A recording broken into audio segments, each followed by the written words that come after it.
야복강 근처에서 바로 브니엘에서 하나님은 야곱에게 이스라엘이라는 새로운 이름을 주셨습니다. 야곱이 하나님과 겨루어 이겼기 때문이라고 하셨는데 창세기 32장 28절에서 그가 이르되 내 이름을 다시는 야곱이라 부를 것이 아니요 이스라엘이라 부를 것이니 이는 내가 하나님과 및 사람들과 겨루어 이겼음이니라. 야곱이 하나님과 겨루어 이겼고 사람들과도 겨루어 이겼기 때문에 그 이름을 주신다고 했습니다. 사람들과 겨루어서 이겼다고는 할 수 있는데 하나님을 이겼다는 건 무슨 얘기입니까? 그 밤에 천사를 통해서 하나님이 야곱과 씨름하셨죠.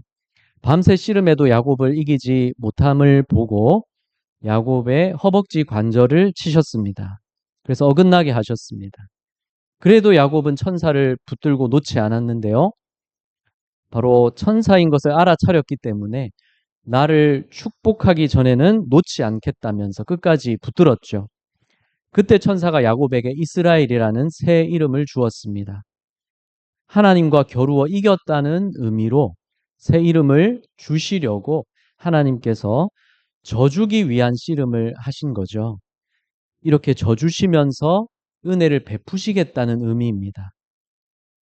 그렇기 때문에 하나님과 겨루어 이겼으니까 이스라엘이라 부를 것이다. 이 말은 이런 뜻이죠. 너에게 하나님이 져주시고 은혜를 베푸시기 때문에 이스라엘이라는 이름을 준다. 이런 뜻입니다. 야곱의 이름일 뿐만 아니라 이스라엘 민족을 부르는 이름이 되게 하신 거죠. 그들에게 하나님께서 은혜를 베풀기로 하신 겁니다. 그 은혜로 살게 하신 겁니다. 그 은혜가 오늘 우리도 살게 합니다. 그리스도를 믿음으로 의롭다함을 얻게 하심은 하나님이 우리에게 져주시면서 베푸시는 은혜인 것입니다. 이 은혜를 찬양하시고 이 은혜를 믿고 의지하시기 바랍니다. 하나님은 야곱이 은혜로 사는 자가 되기 원하셨습니다. 또 그 후손들이 은혜로 사는 백성 되기 원하셨습니다. 그래서 오늘 우리에게까지 그 은혜가 전해지기 원하셨고 그리하여 지금 우리도 하나님의 은혜로 구원받고 하나님의 은혜로 살아가는 것입니다. 오늘도 하나님 은혜로 사신 줄 믿습니다. 날마다 하나님의 은혜로 사는 줄 믿으시기 바랍니다. 브니엘에서 하나님을 대면하여서 은혜를 받고 이제 야곱은 발걸음을 옮깁니다. 형 에서와 마주하는 자리를 향해서 나아갑니다.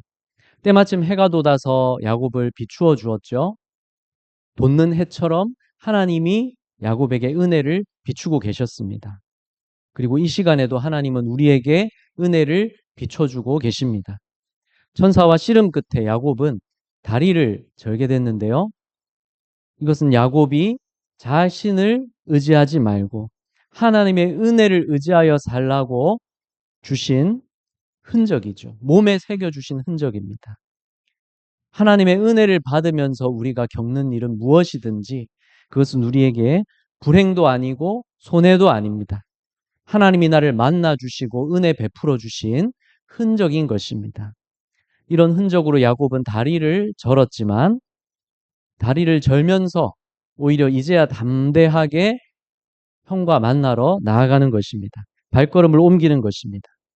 그래서 드디어 야곱의 시야에 형 에서가 오는 것이 보였습니다. 1절 야곱이 눈을 들어 보니 에서가 400명의 장정을 거느리고 오고 있는지라 그의 자식들을 나누어 레아와 라헬과 두 여종에게 맡기고 종들에게 들었듯이 에서는 정말로 400명의 무리와 함께 오고 있었습니다. 야곱의 마음을 떨리게 하는 그런 장면인 것이죠. 에서가 오는 것을 보고 야곱은 저 자식들을 그 이동하는 순서와 간격이 서로 다르도록 나누었습니다. 2절 여종들과 그들의 자식들은 앞에 두고 레아와 그의 자식들은 다음에 두고 라헬과 요셉은 뒤에 두고 저 자식들 중에서 여종들과 그 자식들은 맨 앞에 가게 했습니다. 그 다음에는 레아와 그 자식들이 가게 했습니다. 라헬과 요셉은 맨 뒤에 있게 했습니다. 라헬과 요셉을 제일 사랑하고 아끼기 때문이죠. 만일에 형이 복수하려고 공격하더라도 뒤에 있을수록 더 안전하고 도망가기에 유리하기 때문입니다. 야곱은 여전히 두려워하는 마음은 있었던 것이죠. 그래서 이렇게 처자식들의 순서를 나눈 겁니다. 야곱이 브니엘에서 은혜를 받고 왔지만 그렇다고 두려움이 완전히 사라진 것은 아니었습니다. 우리가 기도하고 하나님을 경험했다고 해도 우리 믿음이 갑자기 완전해지는 것은 아니죠. 그렇지만 야곱에게 중요한 변화가 생긴 겁니다. 야곱은 더 이상 뒤로 물러나 있지 않습니다. 3절, 자기는 그들 앞에서 나아가되 몸을 7번 땅에 굽히며 그의 형 에서에게 가까이 가니. 야곱은 어떻게 합니까? 이제 제일 앞에 서서 나아갑니다. 하나님의 은혜는 우리를 담대하게 합니다. 브니엘에서 은혜 받고 나서 야곱이 담대해진 것입니다. 물론 처자식들의 순서를 나누는 것을 보면 아직도 두려움은 있지만 그러나 이제 야곱은 맨 앞으로 나왔습니다. 그게 중요합니다. 야복강 개울을 건널 때만 해도 처자식들만 먼저 보내놓고 야곱은 그대로 혼자 남아 있었습니다. 형에서를 마주할 엄두가 도저히 나지 않았기 때문이죠. 그렇지만 하나님을 대면하여서 은혜 받고 난 후에 그 밤에 날이 새도록 기도한 것을 결국 보여주는 것인데 그 기도 후에 그 하나님과의 만남 후에 이제는 어떻습니까? 야곱이 처자식들 앞에서 나아가고 있습니다. 담대해진 것입니다. 하나님 은혜는 우리를 담대하게 하는 것입니다. 그래서 우리가 서야 할 자리로 나아가게 하는 것입니다. 야곱의 경우에 그 자리는 형을 만나러 가는 자리였습니다. 아직도 두려웠지만 더 이상 그 자리를 피하지는 않습니다. 물러서지도 않습니다. 이제 뒤에 남아 머뭇거리면서 근심만 하고 있는 야곱이 아닙니다. 담대하게 처자식들 앞에 서서 형을 향해 나아가는 것입니다. 왜 그럴 수 있습니까? 은혜 받은 후에 이제 하나님을 더 신뢰하게 됐기 때문입니다. 하나님께 맡기게 되었기 때문입니다. 그럴 때 우리가 담대할 수 있습니다. 하나님을 신뢰하고 맡기는 만큼, 특히 결과에 대해서 하나님께 맡기는 만큼 우리는 담대할 수 있습니다. 야곱이 브니엘에서 밤을 보내면서 천사와 씨름한 것은 결국 우리에게 어떤 장면을 보여줍니까? 기도로 씨름하는 장면을 보여주는 것이죠. 그것을 우리에게 적용할 수 있습니다. 야곱이 축복해 주기 전에는 놓지 않겠다면서 하나님의 사자를 붙들었습니다. 이 장면이 우리에게 끈질긴 기도, 간절한 기도를 보여주는 것이죠. 그리고 간절한 기도가 있던 그때에 응답해 주셨습니다. 말씀해 주셨고 은혜를 주셨습니다.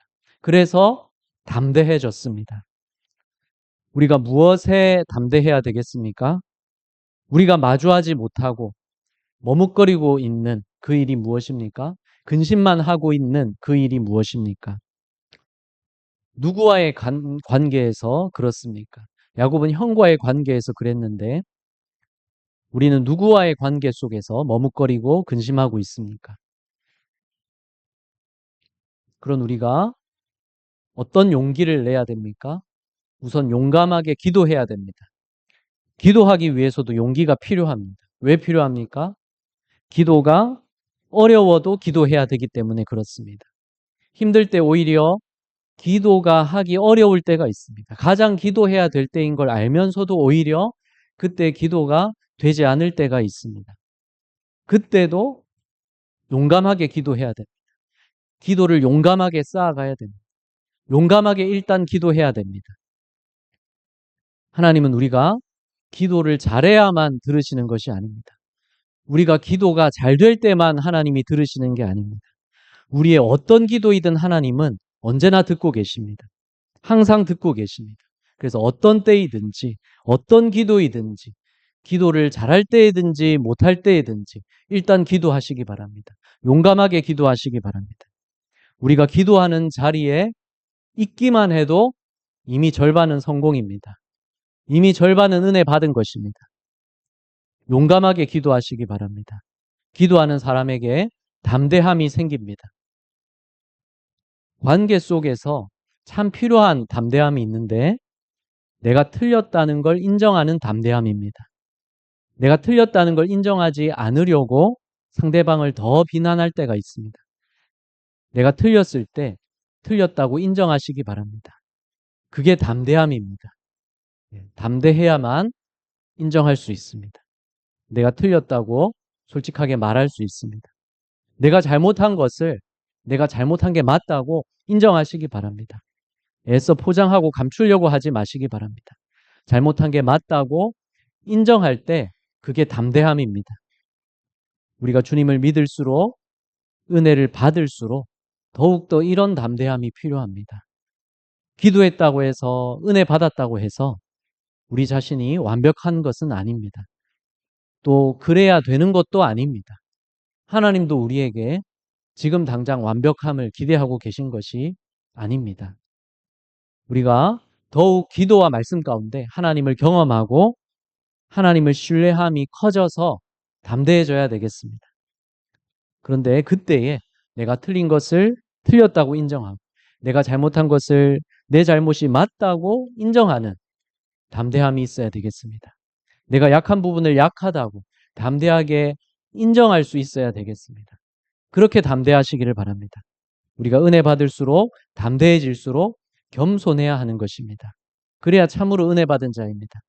야곱은 이제 담대하게 자기가 맨 앞에 서서 형에게로 나아갔는데요. 형을 향해서 3절에 몸을 7번 땅에 굽히며 나아갔습니다. 형에게 7번 정중하게 인사하며 나갔던 것이죠. 몸을 굽히면서 그렇게 한 것입니다. 고대 기록에 의하면 몸을 7번 굽히며 나아가는 것은 신하된 자가 다스리는 왕에게 하는 행동입니다. 야곱이 에서에게 7번, 성경에서 7번은 완전수이죠. 최선으로 형에게 인사하며 존중하는 의미로 몸을 굽히며 절하며 나아간 것입니다. 신하가 왕에게 하듯 존중을 표현한 것입니다. 더군다나 다리까지 절면서 이렇게 했던 것이죠. 이 모습을 보면서 형은 더 감동을 받게 되었겠죠.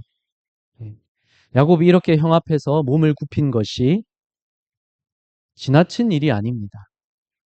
우상에게 절하는 것과는 다른 일이죠. 형에게 존중의 인사를 표현하는 것입니다. 그리고 야곱이 전에 했던 일을 생각하면 지나치지 않은 것이죠. 야곱은 아버지를 속이고 형 대신 축복을 받았습니다. 형 입장에서는 축복을 빼앗긴 것이죠. 그런데 이때 야곱이 받은 축복 중에는 이런 내용이 있었죠. 27장 29절에 내가 형제들의 주가 되고 내 어머니의 아들들이 내게 굴복하며, 물론 이런 복이 야곱에게 하나님이 주시는 복이 맞습니다. 아버지를 속였기 때문에 그 축복을 받은 것이 아니라 아버지를 속이지 않았어도 야곱이 태어나기 전부터 하나님은 야곱이 복을 받게 택하셨다고 이미 말씀하셨습니다. 25장 23절에서 큰 자가 어린 자를 섬기리라.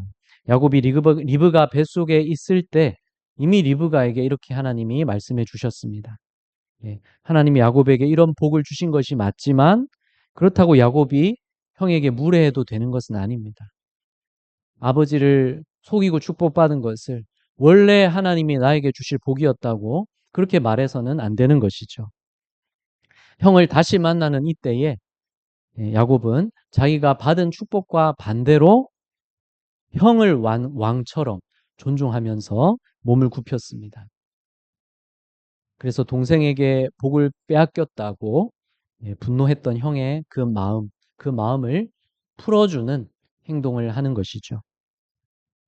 형보다 높임을 받게 되는 동생이 될 거라는 그런 축복이었지만, 그리고 동생보다 낮아진다는, 그리고 동생을 섬겨야 된다는 그런 애서지만, 그러나 약 20년 만에 다시 만나는 이 자리에서 동생은 형을 높여주고 있고 존중하고 있습니다. 예. 축복과는 반대로 행동하면서 형의 마음을 풀어주고 있는 것이죠. 예. 지혜롭고 겸손한 행동이었습니다. 원수되었던 형과 화해하기 위해서 동생으로서 할 수 있는 최선의 행동이었습니다. 예. 야곱이 이렇게 담대하게 형 앞에 나아가면서 그러면서 화해하고 싶은 그 마음을 겸손하게 표현했던 것입니다. 이렇게 하는 동생이 다리를 절면서 또 그렇게 하고 있으니 형은 두 배, 세 배로 더 감동을 받게 되겠죠. 아마 하나님은 이것까지도 계획하시고 야곱의 다리를 절게 하신 게 아닌가 생각해 보게 됩니다. 만일에 형이 공격한다면 이제 야곱은 저는 다리를 가지고 전보다도 얼른 도망칠 수도 없는 그런 몸입니다. 그런 야곱은 하나님의 은혜를 받았기에 더 담대하게 형 앞에 나아가지만 그러나 담대하지만 무례하지 않고 겸손히 몸을 굽히면서 형에게 최대한의 존중을 표현하면서 나아갔습니다. 하나님의 은혜가 우리를 담대하게 하는데 그래서 우리가 기도와 말씀 속에서 하나님을 경험하고 그래서 담대해져야 하겠는데요. 그런데 은혜를 받을수록 담대할수록 겸손하시기 바랍니다. 겸손히 행하시고 나의 실수와 잘못, 나의 약한 것을 담대하게 인정하시기 바랍니다. 상대방을 존중하시기 바랍니다. 우리는 하나님만 높여야 되지만 사람도 존중해야 되는 것입니다. 참된 은혜가 우리를 상대방을 진정으로 존중할 수 있는 담대함으로 이끌고 진정으로 우리를 담대하게 하는 것입니다. 야곱이 담대하고도 겸손하게 7번 몸을 굽히면서 형 앞에 나아갈 때 놀라운 일이 일어난 것이죠. 에서가 야곱에게로 달려와서 끌어안고 입을 맞추면서 눈물을 흘립니다. 4절 같이 읽습니다. 에서가 달려와서 그를 맞이하여 안고 목을 어금 맞추어 그와 입 맞추고 서로 우니라. 예. 하나님 은혜가 이런 일이 또 이루어지게 하는 것입니다. 은혜는 화평을 이루어지게 합니다. 약 20년 만에 만난 것이죠. 이 쌍둥이 형제. 다른 형제가 나오지 않으니까. 어려서부터 이 둘이 같이 놀았을 것이고, 추억이 있었을 것이고, 물론 이 두 사람이 기질이 많이 달랐지만, 그래도 두 사람은 형제였습니다. 그것도 같은 해에, 같은 시간에 같이 태어난 쌍둥이 형제였습니다.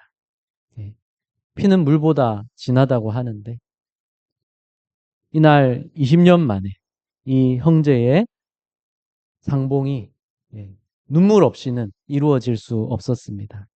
야곱이 그 어떤 변명을 형에게 할 필요도 없었고 형을 설득할 필요도 없었습니다. 에서도 지난 일에 대해서 아무 말도 하지 않았습니다. 다만 에서는 야곱을 보고는 달려왔습니다. 맞이하고 안고 입 맞추고 그리고 함께 울었습니다. 예수님이 말씀하신 탕자의 비유가 있죠. 집 나간 그 아들의 비유를 말씀하셨는데 아들이 돌아올 때 아버지가 멀리서부터 보고 달려와서 끌어안고 입 맞추었는데 그 장면이 거기서만 나오는 게 아니고 바로 여기서도 이렇게 나오고 있습니다. 그런데 이것이 하나님이 하신 일이죠. 하나님이 하신 일입니다. 20년 전에 에서는 어땠습니까? 분명히 분노해서 야곱을 죽이겠다고 마음먹었습니다. 그것을 알고 야곱은 지금까지 형 만나기를 두려워했던 것 아닙니까? 그런데 이날 야곱을 보고 에서의 마음은 눈 녹듯이 녹아내렸습니다. 하나님이 에서의 마음을 감동시켜 주셨던 것입니다. 에서가 야곱을 볼 때 긍휼히 여기게 하셨던 것입니다. 동생으로 보이게 하셨던 것입니다. 원수로 보이게 하지 않으셨던 것입니다. 지난 일은 잊게 하셨던 것입니다. 또 여기에 대해서는 다음 주에 또 다른 점에서 다루도록 하겠고 오늘은 이 두 사람이 부둥켜 안고 눈물 흘리며 상봉한, 여기에만 주목하도록 하겠습니다. 하나님의 은혜는 화평을 이루게 하는 것입니다. 이렇게 화평을 이루게 하시려고 하나님이 야곱에게 은혜를 주신 것이고 그 은혜로 야곱을 이끄셨습니다. 형과의 만남으로 하나님이 은혜로 이끄셨고 이미 형의 마음을 하나님이 녹여 놓으셨습니다. 그래서 야곱이 돌아가라고 그렇게 야곱에게 말씀하신 것이죠. 그리고 에서의 마음도 풀어 놓으시고 그렇게 말씀하셨던 것입니다. 우리가 하나님을 신뢰하면서 하나님 말씀 따라서 행하는 것은 무엇이든지 헛된 일이 아닙니다. 우리가 담대하게 행할 수 있습니다. 담대하게 순종할 수 있습니다. 그리고 하나님 앞에 기도하며 구한 것은 무엇이든지 헛되지 않습니다. 잠언 16장 7절에서 사람의 행위가 여호와를 기쁘시게 하면 그 사람의 원수라도 그와 더불어 화목하게 하시느니라. 하나님은 우리를 화평 가운데 회복시키실 수 있습니다. 원수라도 더불어 화목하게 하실 수 있습니다. 중요한 것은 우리가 하나님을 기쁘시게 하느냐입니다. 먼저 우리가 하나님을 기쁘시게 하며 하나님과의 관계가 바로 되기 원하십니다. 우리가 먼저 은혜를 받기 원하십니다. 우리가 은혜 가운데 있어야 그 은혜 가운데 우리를 이끄셔서 그 은혜가 또한 화평을 이루게 하는 것입니다. 오늘 에서와 야곱의 이 만남과 화해를 보면서 남한과 북한의 통일이 이루어지는 장면이 또한 떠오릅니다.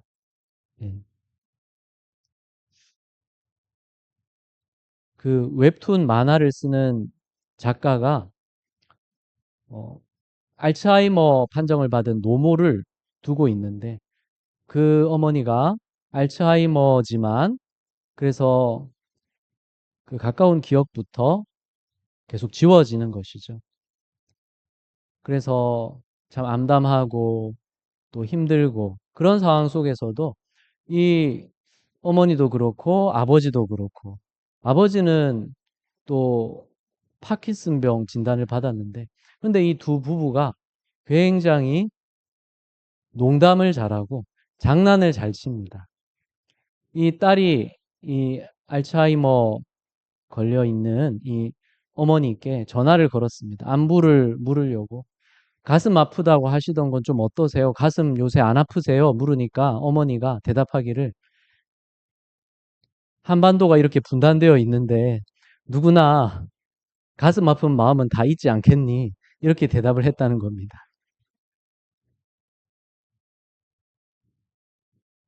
그런데 우리나라 사람들이 통일에 대해서 별로 바라지 않을 수 있죠. 왜냐하면 통일이 됐을 때 그 경제적인 부담을 남한 사람들이 져야 된다는 생각을 하니까 말하자면 우리가 더 많은 세금을 내서 통일된 나라에서의 그 모든 상황 또 복구되기 위해서 필요한 일들을 하기 위해서 그 부담을 남한 사람들이 더 져야 된다는 그 경제적인 부담을 생각할 때 통일에 대해서 별로 바라지 않을 수가 있죠. 현재 상태에 만족할 수가 있죠. 그리고 통일에 관심을 갖기에는 마음의 여유가 없을 수 있죠. 그런데 그 미국의 어떤 그 교수님이 이렇게 얘기를 했습니다. 한국 젊은이들한테 그 통일을 원하느냐고 물을 것이 아니라 이렇게 물어봐야 된다. 통일이 원하느냐고 물어봤을 때는 자기들이 짐을 져야 되니까 원하지 않는다고 답할 수 있지 않겠냐. 그러나 그런 관점이 아니라 이렇게 접근해서 이렇게 물어봐야 된다고 했는데 북한이 붕괴되면 누가 그 땅을 차지하게 되겠느냐. 이렇게 물어보라고 그런 말을 했습니다. 그러면 대한민국 사람들 누구라도 당연히 우리나라가 차지해야 된다고 그렇게 말하지 않겠냐는 겁니다. 우리나라 사람 누구 중에 북한이 붕괴되면 당연히 중국이 차지해야죠. 당연히 러시아가 차지해야죠. 이렇게 말하는 사람이 있겠습니까? 그렇게 생각하는 사람이 있겠습니까? 그런 사람은 없겠죠. 거의 없겠죠. 그러면 우리에게 더 해가 되는 것 아니겠습니까? 예. 북한의 그 땅을, 영역을 중국이 차지하거나 러시아가 차지하고 남한과 맞대어 있게 된다면 그게 더 안 좋은 상황이 되는 것이죠. 그렇기 때문에 통일은 선택이 아니라 반드시 돼야 되는 일이라는 것이죠. 언제 어떻게 이루느냐가 중요한 것이지, 예, 선택의 문제가 아니라는 것입니다. 예. 에서와 야곱의 이 화해도, 예, 선택의 문제가 아니었죠. 예, 형제였고 또 야곱이 하나님 약속대로 그 땅에 돌아가려면 화해해야만 했습니다. 그것만이 살 길이었습니다. 마찬가지로 남한과 북한도 통일되는 것이 선택이 아니라 당연히 하나님의 원하시는 뜻일 것이고, 그리고 하나님은 얼마든지, 예, 하나 되게 화평하게 하실 수가 있는 것입니다. 그것을 우리가 믿고 또한 구할 수 있습니다. 이제 에서가 야곱에게 묻습니다. 5절에 에서가 눈을 들어 여인들과 자식들을 보고 묻되 너와 함께한 이들은 누구냐? 야곱이 이르되 하나님이 주의 종에게 은혜로 주신 자식들이니이다. 야곱은 자기 자녀들에 대해서 하나님이 은혜로 주신 선물이라고 대답했습니다. 정말로 그렇죠? 예, 가족은, 또 자녀들은, 또 부모님도, 형제들도, 모든 가족은 하나님이 우리에게 주신 선물입니다. 귀하고 소중한 선물이죠. 하나님이 주신 선물인 것을 알고 감사해야 되겠고, 단지 내 소유물이 아닌 것이죠. 또 내가 이룬 나의 어떤 성취가 아닌 것입니다. 또 가족들이 내가 하는 역할이 있지만 그러나 또한 나에게 달린 것이 아닌 하나님이 은혜로 다스려 주셔야 되는 것이죠. 하나님이 돌보아 주셔야 됩니다. 그래서 하나님께 가족에 대해서, 온 집안에 대해서 하나님께 감사하고 맡기고 은혜를 구하시기 바랍니다. 야곱의 처자식들이 그 나아오던 차례대로 에서에게 인사했습니다. 6절에 그때 여종들이 그의 자식들과 더불어 나와 절하고, 레아도 그의 자식들과 더불어 나와 절하고, 그 후에 요셉이 라헬과 더불어 나와 절하니. 예. 원래는 에서가 공격하면 피하기 위해서 이 대열로 순서대로 나온 것이지만 이제는, 예, 반갑게 인사하는, 예, 그런 순서가 되었죠. 또 에서는 야곱이 앞서 보냈던 선물들에 대해서 물었습니다. 8절에 에서가 또 이르되 내가 만난 바 이 모든 때는 무슨 까닭이냐? 야곱이 이르되 내 주께 은혜를 입으려 함이니이다.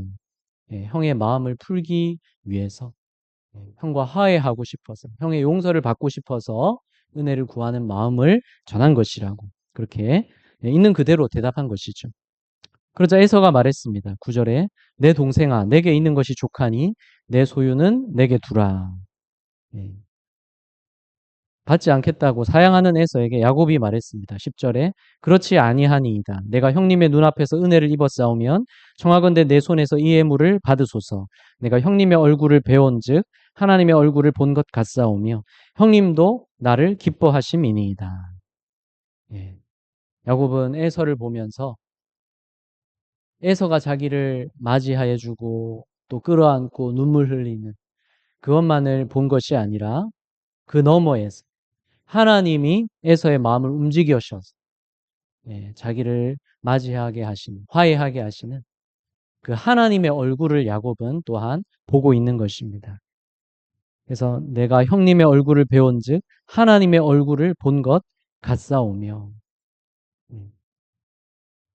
에서와 만나고 야곱은 이렇게 화해하게 하시는 하나님의 그 얼굴과 그 미소와 그 은혜의 그 품어주심을 야곱은 또한 보고 있는 것이죠. 우리도 모든 삶 속에서 우리 눈에 보이는 것들만이 아니라 그 너머에서 하나님이 위로부터 부어주시고 있는 그 은혜를 바라보아야 되겠습니다. 그 하나님의 얼굴을 바라보아야 되겠습니다. 11절에 하나님이 내게 은혜를 베푸셨고 내 소유도 족하오니 청하건대 내가 형님께 드리는 예물을 받으소서 하고 그에게 관건함에 받으니라. 야곱이 이렇게 받아달라고 재차 권해서 에서가 야곱이 전한 예물을 받았습니다. 이어지는 내용은 다음 주에 보도록 하겠고, 야곱이 브니엘에서 은혜 받고 왔지만 여전히 두렵기도 했습니다. 그래서 처자식들을 순서를 나누어서 제일 아끼고 사랑하는 라헬과 요셉은 맨 뒤에 있게 한 거죠. 그러나 분명히 변한 것은 이제 담대하게 맨 앞에 서서 형에게로 나아갈 수 있었습니다. 은혜가 담대하게 한 것이죠. 우리도 기도와 말씀 속에서 하나님을 경험하면서 담대해져야 되겠습니다. 그렇지만 은혜 받을수록 담대할수록 겸손해야 되겠습니다. 내 실수와 잘못과 약함은 인정해야 되겠습니다. 그것이 담대한 것입니다. 하나님은 야곱에게 은혜를 주셨던 것이 형과 다시 화해하고 화평을 이루게 하시려고 은혜를 주셨고, 그래서 평안히 고향으로 돌아가게 하신 것이죠. 하나님의 은혜는 화평을 이루게 합니다. 하나님은 에서의 마음을 얼마든지 녹이실 수 있고 이렇게 변화시키실 수 있었습니다. 두 형제를 이렇게 화해하게 하실 수 있었습니다. 또한 하나님은 남한과 북한도 하나 되게 하실 수 있고 평화롭게 통일되게 하실 수 있는 줄을 믿습니다. 남한과 북한이 평화롭게 통일되도록 은혜를 구해야 되겠습니다. 하나님께서 다스려 주시기를, 역사해 주시기를 믿음으로 구해야 되겠습니다. 그리고 또한 담대하게 기도해야 되겠습니다. 용감하게 기도해야 되겠습니다. 믿음을 가지고 용감하게 기도와 말씀 속에서 하나님이 주시는 은혜로 담대함을 얻어서 진정 은혜 받은 자답게 진정 담대하게 하나님과 동행하시기를 주님 이름으로 축복합니다. 기도하겠습니다.